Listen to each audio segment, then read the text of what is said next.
Saludos amigos, buenas noches. Una vez más llegamos hasta sus hogares en ocasión de presentarles su programa El Pueblo Cuestiona, como todos los domingos a las 8 de la noche.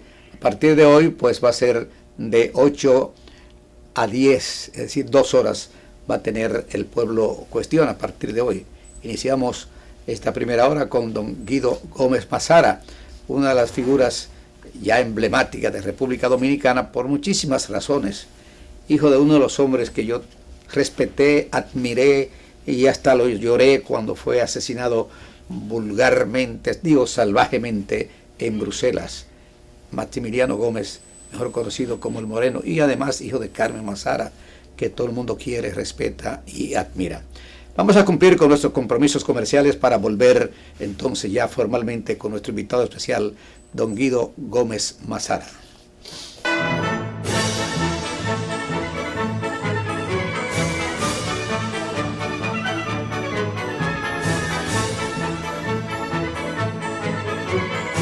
Iniciamos amigos formalmente este programa, El Pueblo Cuestiona, como todos los domingos a las 8 de la noche, hoy con la honradora presencia de esa figura, una gran figura ya de República Dominicana, don Guido Gómez Mazara.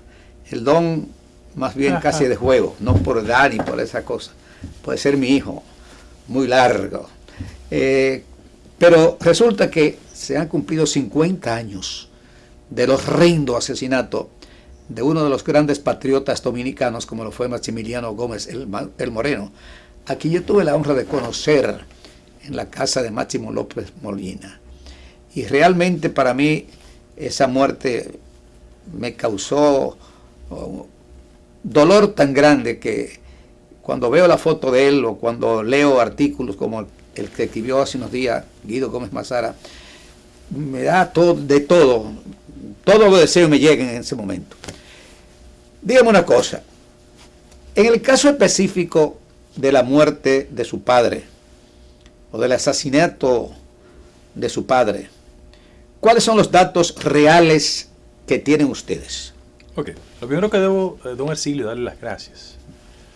Porque si bien es cierto, vamos a reflexionar sobre el tema del 50 aniversario del asesinato de mi padre, también debo decir que El Pueblo Cuestiona es parte de esa historia 52 años. Conocida por esa generación, que hay que hacer un esfuerzo porque las nuevas generaciones se hagan conciencia de que esta democracia con imperfecciones ha sido en gran medida el resultado del esfuerzo de muchos hombres y mujeres que arriesgaron lo mejor de sí para que el país avanzara.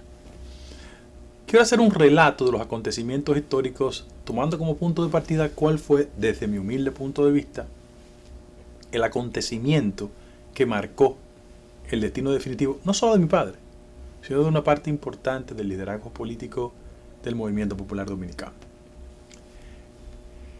El secuestro de Donald J. Crowley en marzo del 70, que era el grado militar de la Embajada Norteamericana en la República Dominicana, significó no solo un desafío al régimen de Balaguer que estaba gobernando el país, claro, sino que implicaba en el marco de la Guerra Fría, y hay que recordar lo que significaba la Guerra Fría para América Latina, una especie de golpe mortal a un símbolo, en este caso un funcionario militar de primera línea de la Embajada Norteamericana. Un comando organizó ese proceso de raptarlo, técnicamente se llama secuestro, y en el secuestro se generó una especie de solicitud de intercambio de 19 presos políticos que guardaban prisión por entregar sano y salvo al coronel Donald J. Crowley.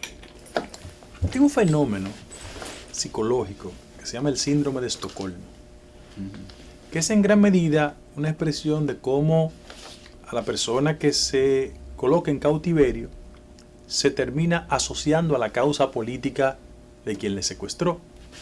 Y dicen testigos de primera línea que el coronel Crowley de una forma u otra fue penetrado por el síndrome de Estocolmo. Sin embargo, hay el intercambio, muy a pesar de que en primer tramo el gobierno de Balaguer no quería negociar, y fue el Departamento de Estado norteamericano quien entendió que era importante y lógico hacerlo. Y ese intercambio comenzó con la entrega de esos 19 prisioneros encabezados por mi padre, que salieron de República Dominicana hacia México. De México pasaron a Cuba. De Cuba, en el caso específico de mi padre, pasó a Francia y de Francia a Bruselas para ser asesinado allá. Ahora, ¿qué acontecía en el país en ese momento? Porque siento que esta invitación que me hace don Ercilio, cosa que agradezco en nombre mío y de mi familia, también puede servir como una fórmula de orientación histórica de esos acontecimientos. Eso es lo que busco. Claro. Miren, ¿cuál era el país del año 1970?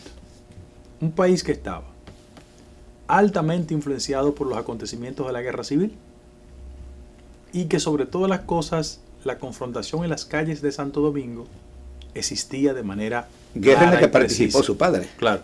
Entonces, ese acontecimiento de 1965 contribuyó a un fraccionamiento de la vida nacional.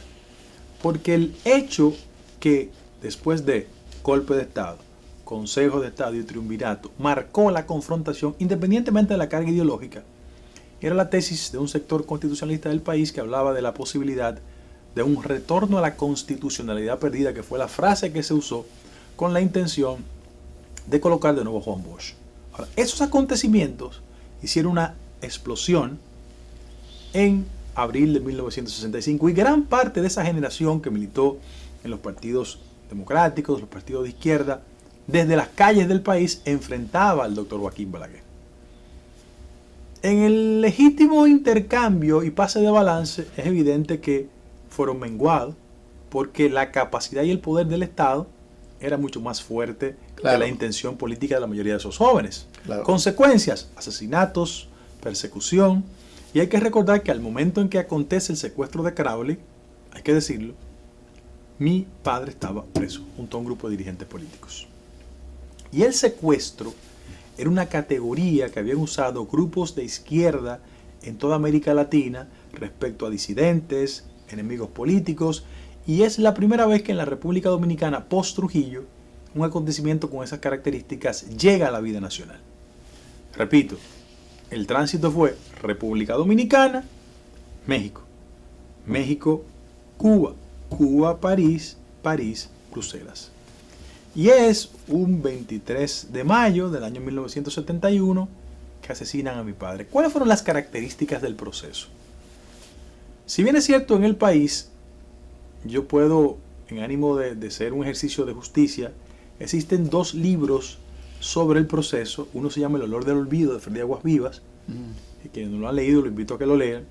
Y el más reciente, que se llama Morir en Bruselas, de Pablo Gómez. Son dos libros inspirados en un hecho real, pero como todo texto literario tiene componentes propios de una obra literaria.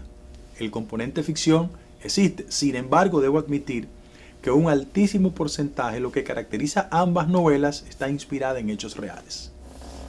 Y debo inclusive hasta reconocer que René del Risco Bermúdez escribió un poema sobre mi padre, y también lo hizo Norberto James Rowling, dos poetas importantes que tuvieron una connotación especial a posterioridad de la Guerra de Abril.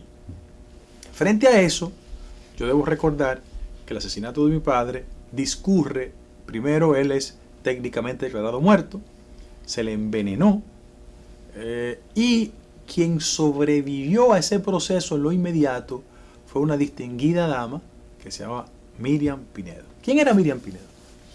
Era nada más y nada menos que la hermana de Monchín Pineda, un dirigente importante de la izquierda, oriundo de San Pedro de Macorís, igual que mi padre. Amigos. Sí, muy amigo. Y había sido la esposa de un dirigente importantísimo del movimiento popular dominicano, Otto Morales, asesinado. Producto de ese matrimonio quedan tres jóvenes, muy amigos míos. Hay uno de ellos que lamentablemente murió, Reinaldo Pasos, que es el hijo del primer matrimonio de doña Miriam. Después tanto Otto como Van Troy son buenos amigos míos, jóvenes que se han distinguido por su conducta correctísima. Van Troy es actualmente todavía funcionario de la Embajada Dominicana en Argentina. Está desde el año 2000 ocupando esa posición porque se casó con una argentina, se ha desarrollado allá, y su otro hermano vive profesionalmente en el sector de los seguros, de ahí se desarrolla. Pero repito, son dos jóvenes muy correctos, mantenemos un lazo de amistad y de cariño y de cuasi hermandad. ¿Cuáles fueron las características de la muerte de doña Miriam? Que ella pudo sobrevivir a ese proceso casi un mes. Y producto de esas reyertas internas que había en la izquierda de ese momento, no solo en el PPD, sino en todos los sectores de izquierda, en una actitud brutal, injustificada, a todas luces excesiva, ella fue descuartizada. Reitero, es un hecho horrendo y vil, tan lamentable y doloroso como el asesinato de mi padre. A partir de ahí, se construyeron múltiples especulaciones respecto del acontecimiento.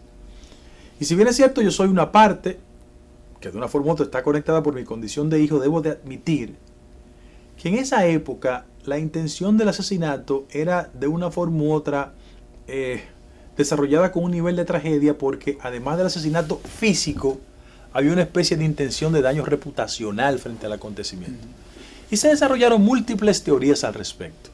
El hecho cierto, lamentable, es que tanto el asesinato de mi padre, como después descuartizar a doña Miriam, fueron actos que retrataban la época y, por qué no decirlo, demuestran la noción salvaje con que la lucha política se enfrentó en la República Dominicana.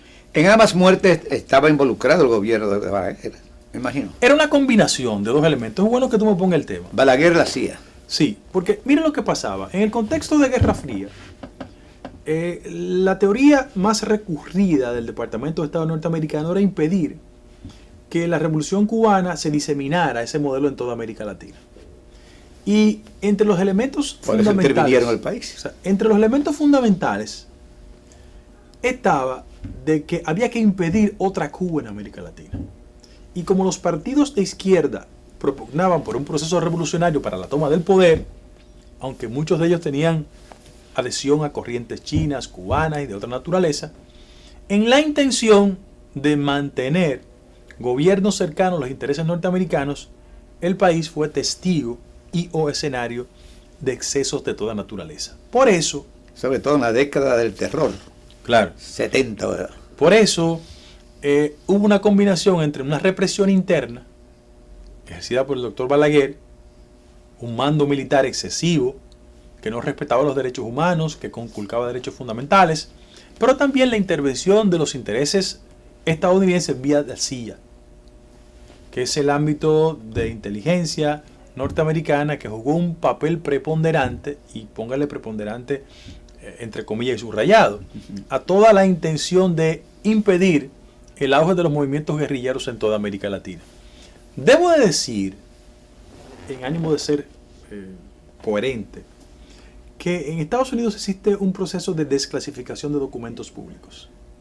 Es una ley que se pasó mediante la cual cualquier ciudadano puede solicitar que esos documentos archivados por su origen o porque tienen una carga de inteligencia importante sean hechos públicos, se desclasifiquen.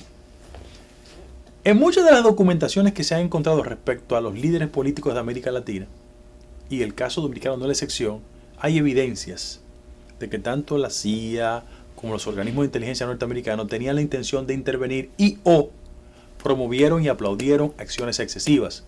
Casos tan lamentables como el golpe de Estado de Allende en Chile. 73. Exactamente. 11 de septiembre para ser más preciso.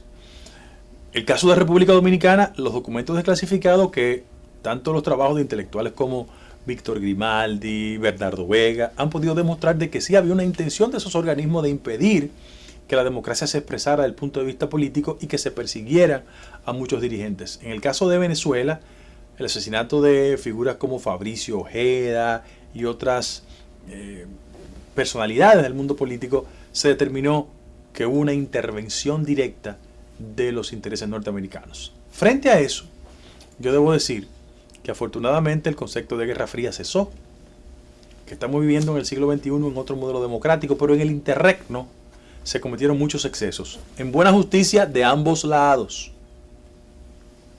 Claro, hay un carácter desproporcional porque el aparato del Estado era mucho más poderoso y asesinó a muchos jóvenes. Don Exilio me invita por el caso de mi padre, cosa que le agradezco. Pero él fue una expresión de una generación de dirigentes importantes del país, que no solo de la MPD, sino de todos los partidos políticos que adversaban al régimen de Balaguer, y que en una democracia plena no era posible asesinarlo, pero en el contexto histórico en que se desarrolló el país en ese momento, desafortunadamente esas prácticas existían. Pausamos, amigos, por unos cuantos segundos para cumplir con nuestros compromisos comerciales y luego volver con nuestro invitado especial, don Guido Gómez Mazara.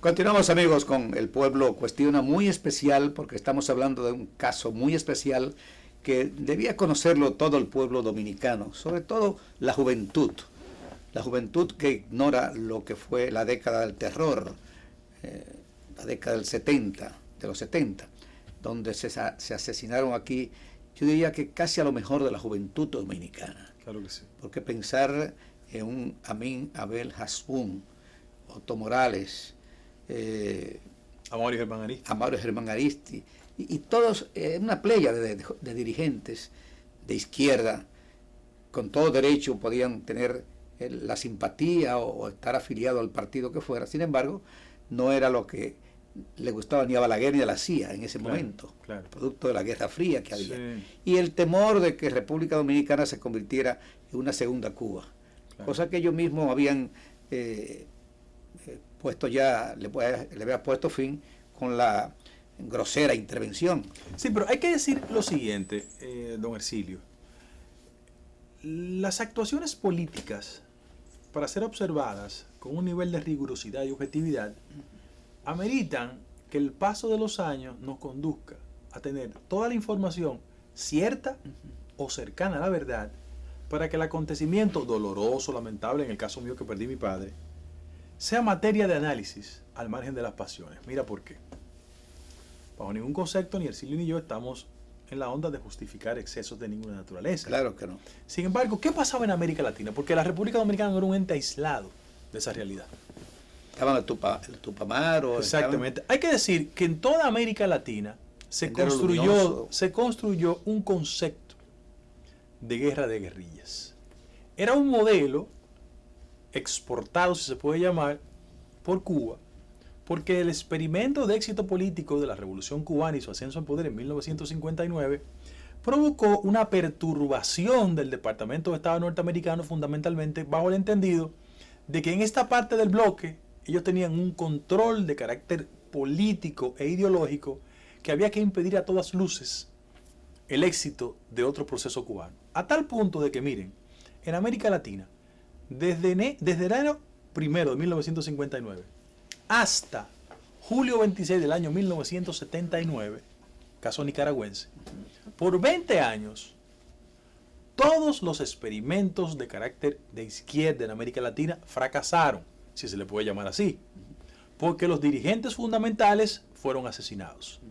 Comenzando cuando Ernesto Che Guevara hizo un intento de hacer una transformación a Bolivia y fue asesinado. En el caso de Argentina, en el caso de Perú, y me quiero detener en Perú. Miren por qué. Si bien es cierto, Abimael Guzmán, que es el líder histórico, está vivo todavía. ¿Está vivo? Está vivo todavía. Ya muy viejito, muy limitado. Bueno, Sendero Luminoso era un movimiento extremista, inspirado en las ideas maoístas, pero ajustado a la realidad social e histórica peruana. Y Abimael Guzmán mantuvo niveles de cerco a la clase política peruana, sin embargo, utilizando métodos injustificados. Colocaba bombas, reprimía y perseguía. Y fíjense cómo una figura que a posteriori iba a tomar un rol importante en la vida política de Perú, Alberto Fujimori, de tanta importancia que su hija tiene todas las posibilidades de ser presidenta. Para que ustedes vean cómo los acontecimientos hay que hilvanarlo. Bueno, Fujimori fue una especie de parteaguas en la historia de la izquierda y del grupo radical más importante de Perú, Sendero Luminoso. Porque aunque su nombre es Abimael Guzmán, pero le llamaban el presidente Gonzalo, era su nombre.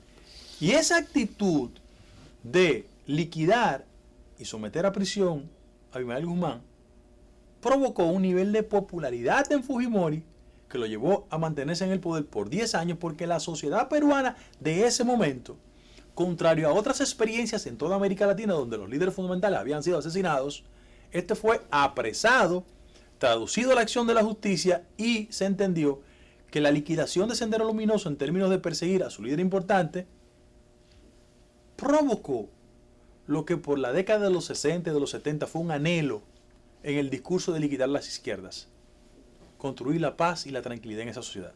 En el caso de Perú, evidentemente, hubo una vuelta a la tranquilidad, a un ritmo democrático, con prácticas injustificadas en su momento. Pero en el caso de República Dominicana, como citaba don Ercilio ahorita, todos los líderes fundamentales, o en su gran mayoría, los que no estaban presos, fueron asesinados en las calles de Santo Domingo. Eso es verdad. Entonces, ese acontecimiento es importante tenerlo en contexto. ¿Por qué? Porque han pasado 40, 50 años. Ya el mundo no tiene la característica de bipolaridad como antes, que era un enfrentamiento entre Rusia, que era la Unión de Repúblicas Socialistas Soviéticas, porque los procesos de nacionalización de esos países que eran miembros de Rusia no se habían experimentado en ese momento. Y de este lado del continente, sin lugar a dudas, yo puedo recordar que figuras tan significativas como en Venezuela, Fabricio Ojeda, por ejemplo. Fabricio. Fue asesinado. Claro. Porque él encabezó un movimiento guerrillero en el marco de un proceso de democracia que se instauró en Venezuela después del Pacto de Punto Fijo, en el que Acción Democrática y COPEI se alternaban en el poder y él, de una forma u otra, con una concepción puramente revolucionaria, atentaba contra el ritmo de paz que se intentaba construir en Venezuela a posterioridad de la salida de un dictador, que hay que decirlo, que vino a República Dominicana, ¿verdad? Que llegó a este país y después, bueno, se fue a otro país, se fue a España, donde terminó sus días allá. Hablo de Marcos Pérez Jiménez. Pero América Latina fue de una forma u otra penetrada por esas prácticas, por esos excesos. Y en el caso específico de la República Dominicana, hay que recordar que esa hoy Universidad Autónoma de Santo Domingo fue el refugio que de una forma u otra contribuyó a que el liderazgo de izquierda impartiera docencia. Claro. Fuera empleado. Porque a las nuevas generaciones hay que decirle que militar en un partido de izquierda de manera pública, nosotros no solo se corría el riesgo de ser asesinado, sino que en el sector público era casi imposible conseguir un empleo. Esto es verdad. Y la Universidad Autónoma de Santo Domingo siempre sirvió como refugio político y laboral, Claro. de un sinnúmero de gente, por ejemplo. Y la garantía para muchos estudiantes, Claro. de izquierda sobre Sí. todo. Muchos jóvenes que llegaban de los países de la Unión de Repúblicas Socialistas Soviéticas con grados académicos no se insertaban automáticamente ni en el aparato del Estado ni en el sector privado, porque producto de la Guerra Fría había ese riesgo. Entonces, ¿qué hacía? La Universidad Autónoma de Santo Domingo los empleaba. Por ejemplo, mi madre fue una empleada por muchos años del Departamento de Relaciones Públicas de la UAS, bajo la dirección de don Máximo Avilés Blonda, un poeta, escritor. Una gran figura también. Sí, claro, y don Eliseo Peña, no sé si tú lo recuerdas. Claro, Eliseo perfectamente. Peña. Es decir, Claro. todo el pensamiento democrático, plural, progresista, no necesariamente de izquierda, encontró en la Universidad Autónoma de Santo Domingo un centro de refugio. Claro. Y cuando la gente me habla a mí, por ejemplo, de este 50 aniversario del asesinato de mi padre, yo pienso en tanta gente buena que en el trayecto murió, pero que también mucha gente ha mantenido un nivel de coherencia respecto a sus ideales, a lo mejor fuera del contexto de la nueva realidad política y social en toda América Latina. Porque fíjate lo que ha pasado. Esos partidos políticos que mediante el método revolucionario intentaron ganar el poder, repito, la única experiencia entre el 59 y el 79 fue Nicaragua. Sí. Pero todos los otros partidos de izquierda fueron capaces de ganar mediante el método de elecciones lo que no pudieron lograr mediante el método revolucionario. Me explico. Claro. Como en la década de los 70 y de los 80, el método revolucionario todavía era parte importante de la prédica de los partidos de izquierda, disuelto el bloque soviético, derrumbado el muro, esas organizaciones políticas pasaron a competir electoralmente. Perdieron muchos procesos, pero después ganaron. Ojo, Chávez hizo un intento de golpe de Estado. No tuvo el intento de golpe de Estado. Pero lo que hoy se conoce como Partido Socialista Unificado de Venezuela fue la suma de todos los partidos de izquierda que nunca lograron ganar elecciones, porque Acción Democrática y COPEI eran los partidos hegemónicos en Venezuela. Los dueños de Venezuela. Claro, correctamente. En el caso, por ejemplo, de un partido simbólico, el APRA. El APRA era un partido que Víctor Reloya de la Torre en Perú ganó las elecciones, pero no pudo ejercer el poder. ¿Verdad? Nunca pudo ejercer el poder. Y entre las alternativas de izquierda o cercanas, por ejemplo, hoy en Perú están compitiendo dos opciones. Una de Pedro Castillo, un dirigente sindical, profesor, que compite contra una hija de Fujimori. Es decir, es a posteriori de estos procesos que las izquierdas han presentado opciones electorales con posibilidad de ganar las elecciones. ¿Qué pasó, por ejemplo, en Ecuador, donde hubo una tradición de militancia política de izquierda? Bueno, que después del éxito de Chávez, en América Latina todos esos partidos de izquierda ganaron elecciones. ¿Qué ha pasado en Bolivia? Bueno, en Bolivia también un partido de izquierda, que se llama el MAS, ganó las elecciones. En este 50 aniversario en que don Ercilio me invita, yo no solo quiero hablar del caso de mi padre, que me incumbe, claro, que pienso que es un componente importante, sino establecer como cartas de lectura sobre la mesa para que la gente entienda lo doloroso del proceso, cómo la época retrató un modelo de confrontación, a veces con certeza, a veces con exceso de ambos lados, pero que qué bueno que no existan esas objeciones de tantos años y que esta democracia en América Latina, salvo excepciones, con las imperfecciones que existen, siempre es mejor que el autoritarismo, los excesos y la persecución que caracterizó por tantos años la vida política en este continente. ¿Usted no cree que el fracaso en cierta medida de los grupos de izquierda en América Latina fue parte de aquel famoso acuerdo entre Fidel Castro y Nikita Khrushchev, sí, de no exportar la revolución? Bueno, porque... Y sí, por eso el fracaso del Che Guevara, pero el fracaso de Camaño. Déjeme decirle una cosa, yo voy a dejar para el último tramo el tema de Camaño. Miren lo que pasa. El método de elecciones formal implica el establecimiento de una estructura electoral que el día de las elecciones o antes tenga la destreza, la capacidad, el funcionamiento para traducir la insatisfacción en votos y que esos votos hagan mayoría electoral. Inclusive, los proyectos liberales y progresistas que ganaron en América Latina en el marco de la Guerra Fría y que fueron derrumbados y o derrocados, Bosch, cuando gana las elecciones, no era marxista. Hay que recordárselo a la gente. Claro, el argumento que se utilizó internamente sectores económicos y quienes organizaban los mítines de reafirmación cristiana era asociarlo a él a ser un hombre comunista, pero no era así. Él era un liberal progresista. Claro, ya en el año 1973, cuando funda su partido, el PLD, sí tenía una identidad con el pensamiento marxista. El único caso de militancia comunista formal en el proceso de elecciones fue Allende, que sí era miembro de un partido de izquierda, Unidad Popular. Y ganó la elección. Lo derrocaron también.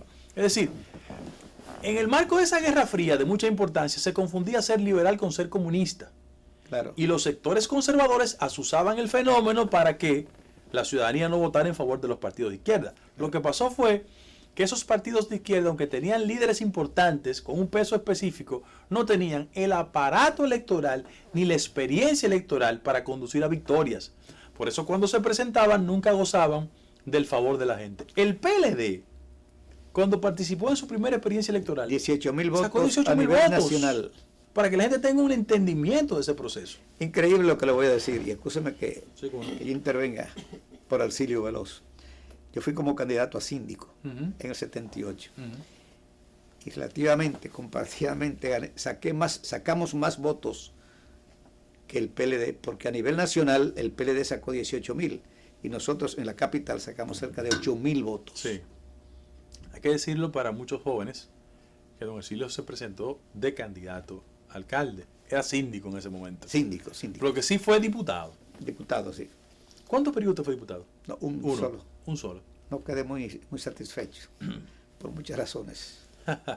Sí, pero de todos modos quiero decir que en este ejercicio de recordar el 50 aniversario del asesinato de mi padre, es importante tener eso en plena conciencia. Inclusive, una de las razones que motivó la confrontación final entre Peña y Bosch obedecía a dos tesis encontradas, la tesis electoralista y la tesis no electoralista. ¿Por qué?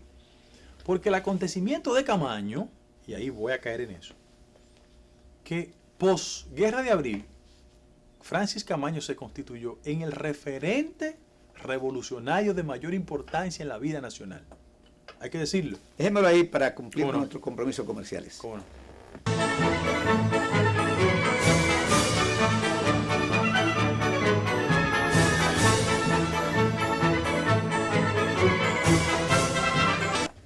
Continuando con El Pueblo Cuestiona y con don Guido Gómez Mazara, hijo de un hombre que lo dio todo por la patria, viviendo su vida, a quien tuve la honra de conocerlo, de visitarlo a la cárcel, tanto a él como a Rafa Tagamundi, Fafa Tavera, en fin, y tenerlo a él aquí para mí es tener parte de su padre, porque él ha seguido una posición muy clara, muy precisa.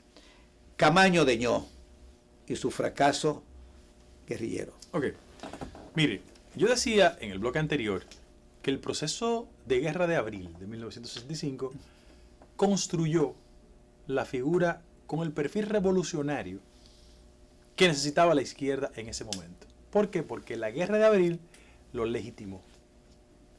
La gente joven, hay que recordárselo, Francis venía de una tradición trujillista.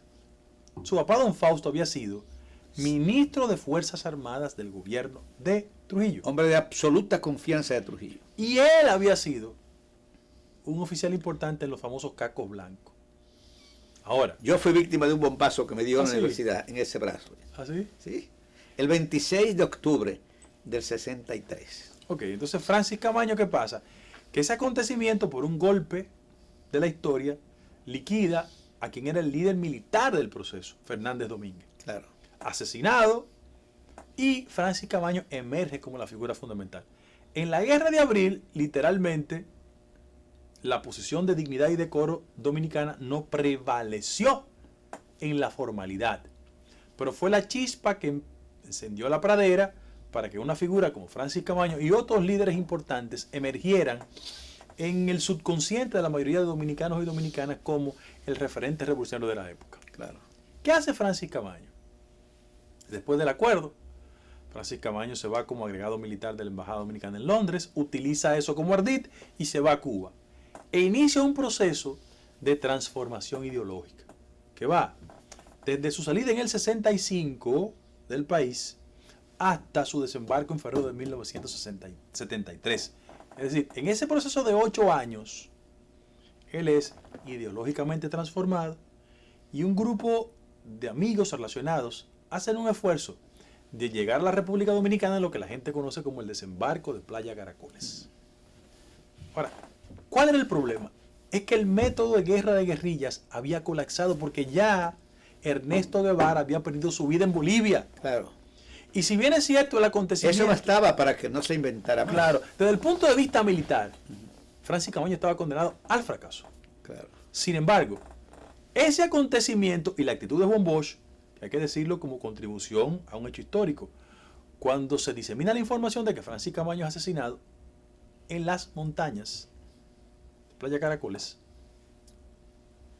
Juan Bosch emite unas declaraciones no del todo correctas diciendo que el cadáver de Francis Camaño vino de Venezuela frisado. Hay que recordarlo. Sí, lo recuerdo. Hay que recordarlo. Y eso provocó también un proceso de implosión, de una confrontación interna que existía en el PRD de ese momento. Claro. Porque mientras Juan Bosch estuvo en Benidorm, en el exilio, que sirvió para reiterarse lo que fue uno de sus grandes elementos distintivos, su condición intelectual, porque se dedicó a escribir. Peña en la República Dominicana establecía las alianzas políticas del momento, entre ellas el partido de mi padre, el MPD, junto a otros movimientos democráticos y progresistas. Y cuando Bosch llega de Benidorm, lanza una frase: ya mi padre estaba asesinado. Pero el MPD tenía un núcleo, un vínculo, una relación con Peña en ese momento. Y Bosch llega al país y dijo que había que desgarrapatizar el buey blanco, era quitarle las garrapatas. Es decir, los izquierdistas. Correctamente. Porque Peña sí mantuvo una alianza histórica. Porque en el registro de la sociedad, la gente no percibía las diferencias entre Juan Bosch y Peña Gómez en ese momento en el PRD. Y era que Peña era un aliado de la tesis electoralista. Peña decía, sí, hay que ir a elecciones y capitalizar la insatisfacción de la gente con Balaguer. El tiempo le dio la razón. Claro. Porque Bosch se va en el 73... El acuerdo de Santiago, que era un esfuerzo de coalición bien pensada por Peña y otros grupos, entre ellos el MPD, no participaron en el 74 porque iba a ser un baño de sangre. Interrumpo, que en el gran mitin de Santiago, quien habló por el MPD fue Mi su madre, madre. Carmen Mazara. Fue su madre. Eso es correcto. O sea, yo estaba al lado de ella en la tribuna. Eso es correcto. Entonces, Si bien es cierto, el Acuerdo de Santiago no cristalizó esa esperanza electoral, ya en el 78 el país tenía la madurez suficiente para apostar al cambio. Claro. ¿Cuál fue la frase de Bush en ese momento?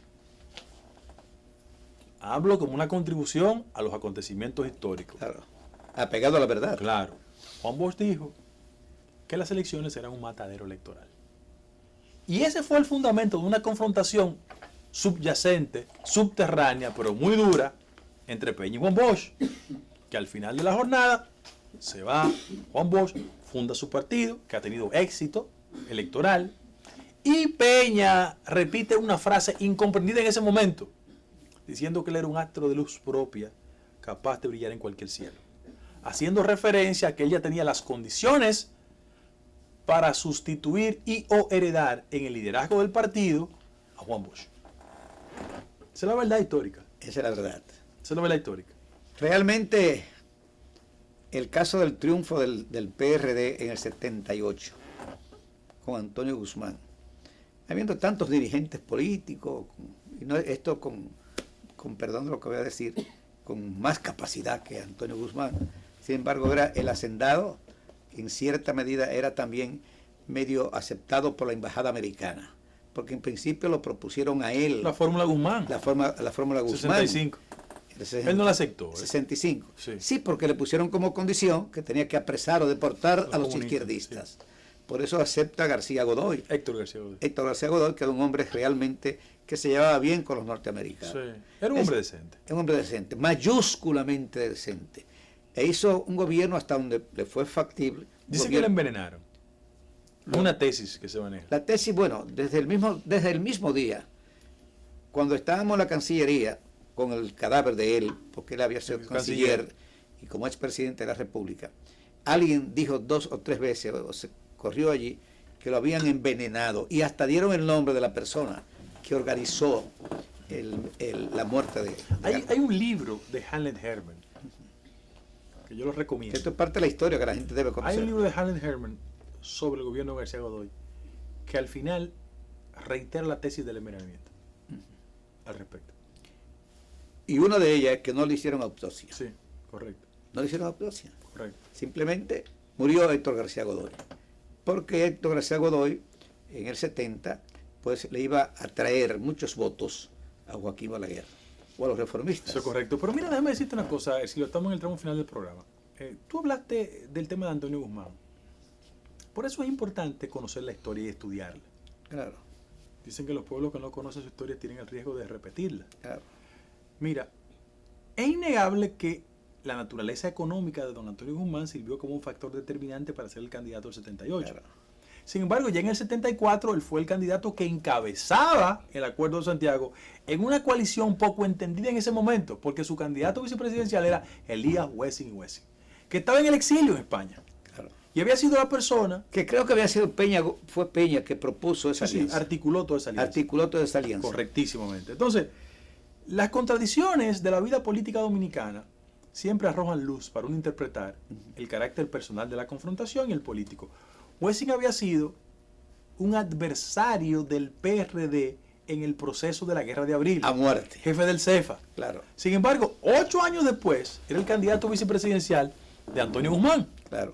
Hay que sostenerlo eso. Ahora, patrocinado por Peña Gómez, ¿cómo no? su archienemigo. Porque Peña fue el arquitecto de las grandes alianzas políticas en este país. Lo hizo en el año 74 con el Acuerdo de Santiago y lo hizo en el 94. Ahora bien, ¿por qué Antonio Guzmán tenía la legitimidad? No solo porque había sido el candidato en el 74, sino porque es un fenómeno que se va a reiterar constantemente. Los partidos de carácter progresista, tanto en el marco de la Guerra Fría como a posteriori, casi siempre para conseguir el triunfo electoral prefieren candidatos de un perfil conservador, aunque la base social histórica del partido sea liberal y progresista, porque es una forma de atraer, además de su base electoral, a sectores que han sido históricamente antagónicos.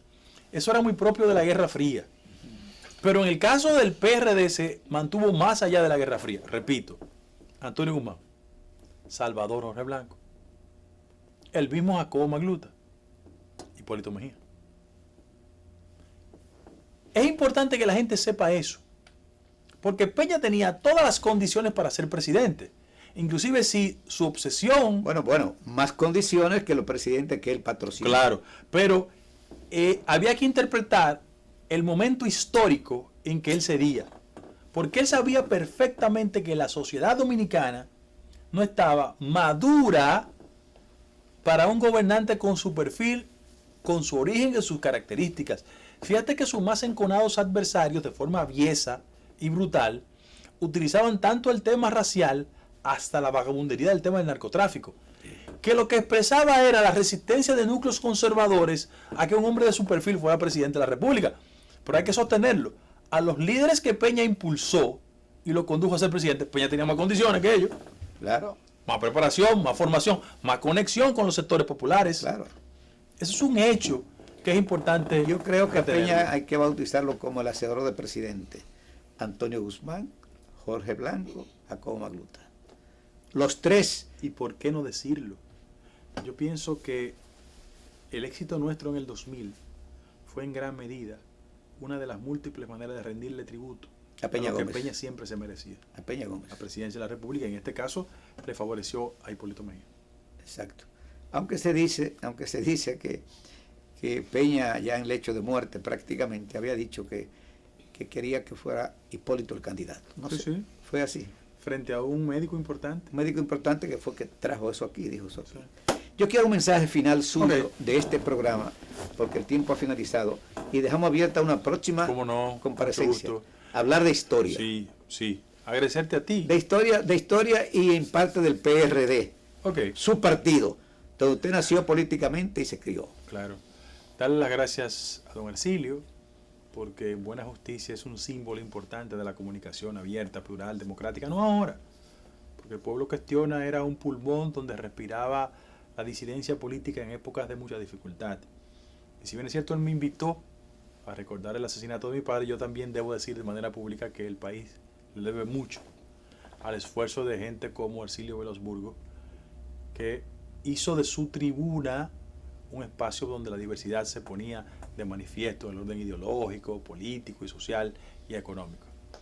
Y en ese sentido decir que los pueblos van madurando, van perfeccionando sus métodos, y evidentemente la democracia dominicana tiene como desafío ser mucho más justa, mucho más distributiva, mucho más institucional y garante de que el esfuerzo de tantos hombres y mujeres como mi padre y otros que dieron su vida allanando el camino de la democracia sean merecedores en su tumba, en el más allá, de que valió la pena el esfuerzo. Por eso yo siempre he creído de que hay que rendirle tributo a los hombres y mujeres que dieron todo por este país. Básicamente, un día como hoy, domingo 30, que celebramos también el 60 años del ajusticiamiento de Trujillo.